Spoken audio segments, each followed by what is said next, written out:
Good morning, all of you. Today we read chapter 1 of civics. The name of chapter is on equality. In this chapter, students, we will discuss about the equality and what are the conditions of equality and how we justify that the anyone is equal or not, or getting equality or not. Now in the beginning, students, you are seeing that the name of the some peoples are the given as you are seeing above in the picture. Now students, we start just our chapter on equality. India is a democracy. In the class 6 book, we looked at the key elements of the democratic government, and these includes the people's participations, the resolutions of conflicts, and equality and justice. बता रहे हैं कि students India जो है वो democracy है, यानी कि लोकतंत्र है। और डेमोक्रेसी के बारे में अगर हम बात कर लें स्टूडेंट्स, इन शॉर्ट में हम अगर डेमोक्रेसी को डिफाइन करना है तो हम कह सकते हैं it is a form of government in which the people select their representatives to rule over them, or we can also say that it is the form of a government in which people are directly electing their representatives. Okay students, यानी कि लोकतंत्र, या अगर इसमें हम एक और चीज़ को ऐड कर सकते हैं, अगर इन्हें अब्राहम लिंकन के शब्दों में देखा जाए तो कहा जा सकता है government for the people, to the people, for the people and by the people. तो होता है स्टूडेंट्स, इसमें अगर हम देख रहे हैं तो जो इंडिया है वो डेमोक्रेसी है, जिसमें बोले कि क्लास 6 की बुक में हम लोगों ने ऑलरेडी इन चीज़ों के बारे में पढ़ा होगा, और इसके डेमोक्रेसी के कुछ की एलिमेंट्स के बारे में हम लोगों ने देखा होगा। इसके कुछ की एलिमेंट्स क्या होते हैं डेमोक्रेटिक गवर्नमेंट के, जिसके अंदर हम लोगों ने देखा होगा पीपल्स पार्टिसिपेशन क्या होता है, रिजोल्यूशन ऑफ कन्फ्लिक्ट्स क्या होता है, किस तरीके से किसी भी कन्फ्लिक्ट को रिजॉल्व किया जाता है, और इसके साथ साथ एक टर्म है इक्वलिटी एंड जस्टिस, यानी कि समानता और न्याय। इन सारी चीज़ों को हम लोगों ने देखा होगा स्टूडेंट्स। इसमें स्टूडेंट्स नेक्स्ट आप देख सकते हैं कुछ टर्म्स जो मैं अभी लाइन रीड करूँगा वो अंडरलाइन है, ये एक इम्पॉर्टेंट है, वो आप अंडरलाइन कर सकते हैं। Equality is the key features of the democracy and influences all aspects of its functioning.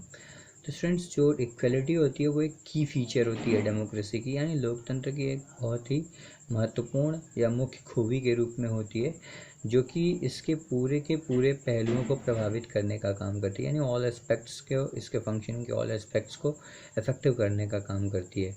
And this chapter you will read more about equality, what is, why it is important in a democracy. Chapter में students हम लोग यही पढ़ेंगे basically कि equality क्या होता है, equality क्या चीज़ है, और इसका क्या महत्व है लोकतंत्र के अंदर, यानी डेमोक्रेसी के अंदर इसकी इम्पोर्टेंस क्या है, इक्वलिटी का क्या importance, what is the importance of equality in democracy, and whether or not everyone is equal in India, कि क्या भारत के अंदर सभी लोग समान हैं या समान नहीं हैं। ये सारी चीज़ें हम इसको इक्वलिटी के बारे में पढ़ेंगे और इन चीज़ों को समझने की कोशिश करेंगे। Let's begin by the looking at the Kanta's story. बोला इन चीज़ों को स्टार्ट करने से पहले हम लोग कांता नाम की एक महिला है उसकी कहानी को देखते हैं और इससे शुरुआत करते हैं।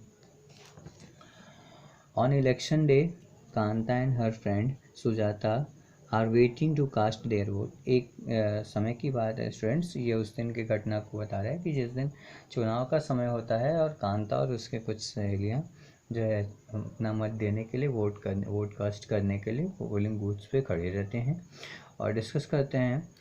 फर्स्ट सेक्शन में दिखा रहा है, isn't it good Sujata that we can all vote as equal citizens of our country, even Jain sahab is standing in the line with अस।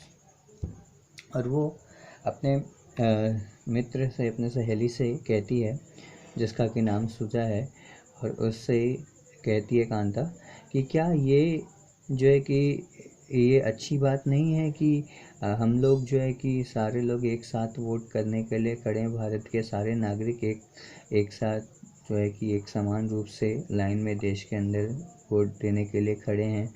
यहाँ तक कि जो जैन साहब हैं वो भी हमारे ही लाइन में खड़े हैं। यह अच्छी बात है, अच्छी बात नहीं होगी अगर ऐसा होगा तो उनके मित्र जो है वो जवाब देते हैं कि यह तो बिल्कुल अच्छी बात होगी कि यदि सभी लोग एक समान रूप से एक लाइन में अगर वोट देने के लिए, यानी कि एक काम के लिए, सेम पर्पज के लिए अगर खड़े होते हैं तब। Go on Kanta, it's your turn now. और उसके बाद फिर तुरंत उनके जो मित्र हैं वो उन्हें कहते हैं कि कांता अब जाओ, तुम्हारा टर्न आ गया, तुम्हारे वोटिंग का टाइम आ गया। I will vote for the candidate who has promised to bring pipe water to our area. और उसके बाद फिर कांता यह कहते हुए चली जाती है कि मैं उस व्यक्ति को वोट दूंगी जिस व्यक्ति ने कि इस बात का वादा किया था, प्रॉमिस किया था कि वो हमारे क्षेत्र तक पानी के लिए पाइप लेकर के आएगा, यानी pipe connection, water supply connection facilities को प्रोवाइड कराने का काम करेगा। उसके बाद आफ्टरवर्ड कुछ समय बाद बता रहा है कि we will see you later Kanta, yes नमस्ते साहब। और फिर कुछ समय बाद जो जैन साहब हैं वहाँ पर उसे दिखाई देते हैं कुछ समय बाद, और वो फिर उन्हें बाय करती है और कहती है कि हम बाद में फिर मिलते हैं सर, और फिर उन्हें नमस्कार करके वहाँ से चली जाती है। Gudiya has been running fever and I have to take hospital, but I have to finish the work at sahab's house first and ask for advance. और फिर वो दोनों सहेलियाँ आपस में बात करते हुए घर को वापस आ रही हैं और बात करती हैं कि गुड़िया जो कि कांता की बेटी है वो, उसकी तबीयत ख़राब है और वो कहती है कि हम जो है कि मुझे हॉस्पिटल लेकर के जाना है गुड़िया को, लेकिन मैं पहले साहब के घर जाऊंगी और उनका काम पूरा करने के बाद कुछ एडवांस लूँगी और एडवांस लेकर के तब गुड़िया को हॉस्पिटल लेकर के जाऊँगी। एट होम, अब वह घर पहुंचते हैं और उसके बाद बात करते हैं here have some of this you will feel better and then when I get back in the evening we will go to the hospital. Okay.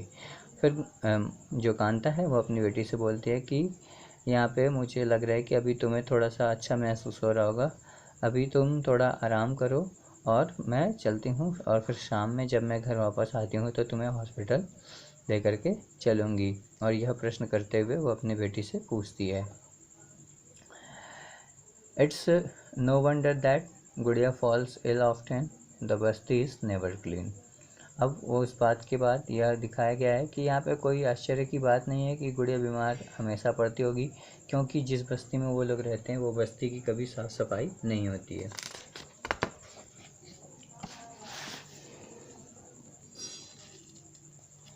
उसके बाद दूसरे पिक्चर में आपको सीन में ये दिखाया होगा कि make sures to do the corners properly.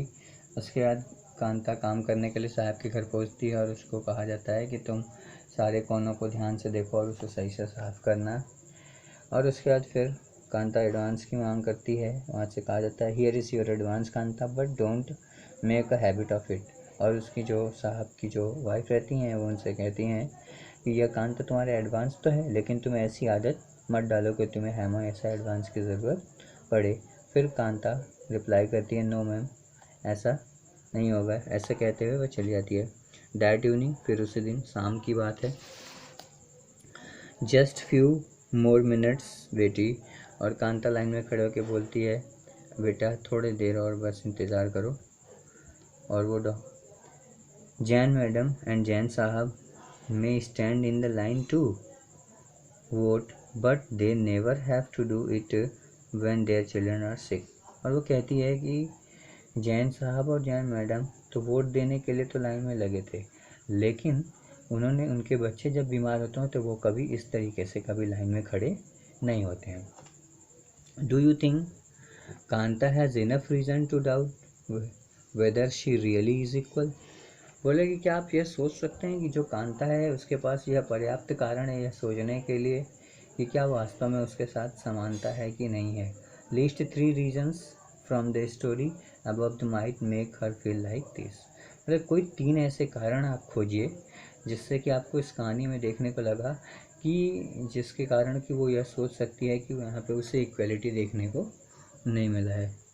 So students, please point out these three things or the three reasons which Kanta feel, and we will start the discussion about the chapter in the next video. Thank you. Have a nice day.